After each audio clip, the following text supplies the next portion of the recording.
মাননীয় প্রধানমন্ত্রী তার চিরচরিত অভ্যাস হাওয়াবেনের ভাই বোনেদেরকে নিয়ে এসেছে, কাউকে দুদুকে বসিয়েছে, কাউকে বাংলাদেশ ব্যাংকে বসিয়েছে, কাউকে বিচারালয়ে বসিয়েছে, কাউকে হলো পুলিশ প্রশাসনে বসিয়েছে, কাউকে হলো পার্লামেন্টে নিজে মুখ বন্ধ করে তাকে হলো তার গ্রিন কার্ড দিয়ে বলেছে তুমি যা ইচ্ছা বাংলাদেশের মানুষের সাথে গাদ্দারি করতে পারো, তোমাকে আমি গ্রিন কার্ড দিয়ে দিলাম।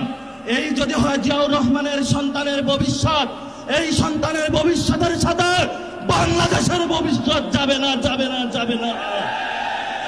সরকার যে পরিকল্পনা করছে বাংকার বানানোর জন্য, আমরা সেই বাংকারে গিয়ে উপস্থিত হয়ে বলবো বাংলাদেশ স্বাধীন। সেই স্বাধীনতার আওয়াজ দিয়ে আমাদের এই মিছিল চলবে, আজাদির সংগ্রাম চলবে। আপনারা দেখেছেন পার্লামেন্টে আমরা যেমন ডিসিপ্লিন, রাজপথ ডিসিপ্লিন। সরকারের প্রশাসনের ভাইদেরকে বলবো আমরা এখানে ডিসিপ্লিন কায়দায় আছি, ভবিষ্যতেও থাকবো। অতীতে যেই ধরনের জনহয়রানিমূলক প্রোগ্রামগুলোতে কোনো কর্মসূচি আপনারা বাস্তবায়ন করেছেন, সেইভাবে যদি কোনো কিছু করা হয় আপনাদের সাথেও আমাদের প্রতিহত হবে ইনশাআল্লাহ।